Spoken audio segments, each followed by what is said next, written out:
Hello বন্ধুরা, কেমন আছো সবাই? আশা করি খুব ভালো আছো। আমরাও খুব ভালো আছি।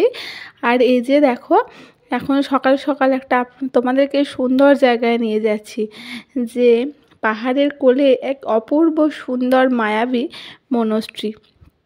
তাহলে চলো, দেখতে দেখতে চলেই এসেছি। আর একদম পায়ে হাঁটা রাস্তা, এটা বললেও খুব ভুল বলা হবে, একদম বাড়ির পাশেই। আমি এখান থেকে দেখাবো যে আমরা কোন রুমটায় ছিলাম, একদম দেখাই যাচ্ছে কাছে। সেই জন্য যাওয়ার দিন, যেদিনকে আর কি বাড়ি ফিরবো, সেই দিন সকালে গিয়েছিলাম ওখানে। খুবই তাড়াতাড়ি ছিল, তাও তাড়াতাড়ি করে ঘুরে নিয়েছি। আর যেটুকু ঘুরেছি সেটুকু তোমাদের সাথে শেয়ার করব। আর এখন দেখো, এখানে টিকিট কাউন্টারে চলে এসেছি টিকিট কাটার জন্য। আমরা 3 জনেই গেছিলাম। এই যে 20 টাকা করে টিকিট নিয়েছে। খুবই সুন্দর, একদম এত সুন্দর সাজানো গোছানো একটা মনস্ট্রি, যে একদম এক কথায় বলতে গেলে অসাধারণ। আর যেটুকু আমি এখানে জেনেছি সেটুকু চলো ভিডিওর সাথে সাথে দেখতে দেখতে বলবো এর হিস্ট্রি কী। আর জানো তো, এখনই মেঘে ভর্তি ছিল। যখন আমরা ওপরের দিকটায় এলাম, তারপর থেকেই দেখছি যে মেঘটা সরে এবার আলো, সূর্যের আলো ফুটেছে।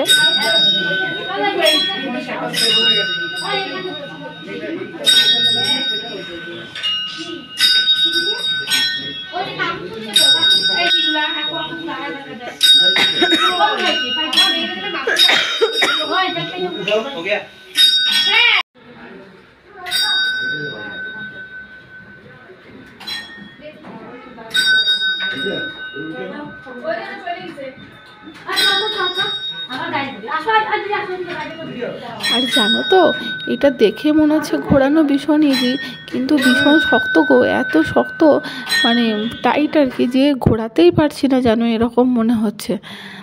আর এই যে গ্রিন কালারের যে বাড়িটা দেখতে পাচ্ছ, এই বাড়িটাতেই আমরা রয়েছি। আর আমাদের যে ছাদে রয়েছে বড়মশাই, আর যেখানে জামাইবাবু রয়েছে নিচেটাতে, ওইখানে আমরা আছি। 3টে রুম আছে পাশাপাশি, 3টে রুমে 3 জন আছি। আর এখানে দেখো ভিউটা এত সুন্দর যে তোমাদের আমি বলে বোঝাতে পারবো না। মোবাইলে কতটা বুঝতে পারছো জানি না, কিন্তু আমি সামনে থেকে দেখছি এতটা সুন্দর যে কি বলবো। এবার আশপাশ তো ঘুরে দেখা হলো, সমস্ত ভিউ দেখিয়ে দিলাম যে মনস্ট্রি থেকে ভিউটা কেমন লাগছে, আমরা কোন রুমে রয়েছি। আর তোমরা তখন জানোই আমরা আছি এখন ডালি মনস্ট্রি। এটা হচ্ছে 1971 সালে নির্মিত হয়। আর 1993 সালে এখানে 3 দিনের জন্য দালাই লামা এসে থেকেছিলেন, এখানে অধ্যয়ন করেছিলেন। এই যে মনস্ট্রি, এটাতে না ওখানকার লোকেরা ডালি মনস্ট্রি বলে থাকে।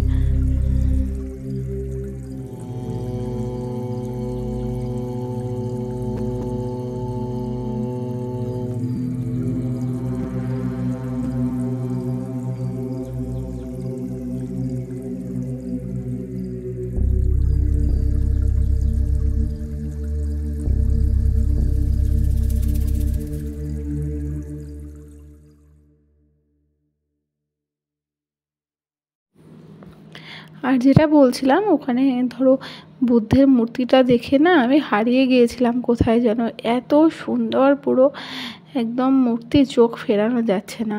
হ্যাঁ, তারপরে যেই কথাটা বলছি সেখানে আবার সেটা বলি। আর এখানে হচ্ছে যে এটা ডালি গুম্ফা বলে, তার কারণ হচ্ছে এখানে পাহাড়ের মধ্যে না আগে গুহার মতো ছিল বলে একে ডালি গুম্ফা বলা হয়। তারপর পাহাড় কেটে মনস্ট্রিটা বানানো হয়েছে। আর দেখো, এখানেও একটা বুদ্ধদেবের মূর্তি রয়েছে। তো আমাদের খুবই তাড়াতাড়ি ছিল বলে আমরা একটুখানি ঘুরে টুরে চলে এসেছি। আসলে যে অনেক সময় লাগবে সেরকম নয়। আমি তোমাদের কাছে একটা রিকোয়েস্ট বলতে পারো, যদি তোমরা দার্জিলিং যখন যাবে, প্লিজ একবার এই মনস্ট্রিটা ঘুরে এসো। এত শান্ত, একদম স্নিগ্ধ একটা পরিবেশ না, পুরো মন একদম ভালো হয়ে যাবে। আর দেখো, এখানটা একবার ঘুরে নিলাম আমি, ওদের যে সমস্ত লেখা আছে।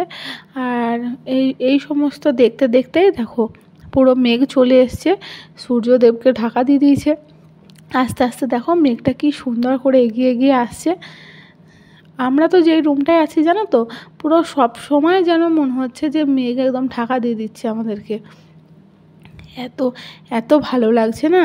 আর দার্জিলিং না এই সময় আসার জন্য খুব ভালো একটা সময়। আর দেখো ওখান থেকে বেরিয়ে চলে এসেছি, এখানে একটা ক্যাফে আছে, হ্যাঁ ক্যাফেটায় ঢুকবো একটু পরে, দাঁড়াও ঘুরে আসি একটুখানি। আর এই যে আগে এখানে গিয়েছিলাম, এখানে যাচ্ছি, এখান থেকে ঘুরে এসে তারপর ক্যাফেটায় ঢুকবো। এখানে না আছে একটা হচ্ছে মিউজিয়াম আছে। আর এখানে মিউজিয়ামে ঢোকার সময় বলেই দিয়েছে যে ফোন অ্যালাউ না। কোনো রকমে যদি কোনো কারণবশত বা ভুলবশত যদি কোনো ওঠে, তোমার ভিডিও ওঠে, তাহলে 5 টাকা ফাইন দিতে হবে। আর আমরা ক্যাফে গিয়েছিলাম কিন্তু চলে এসেছি।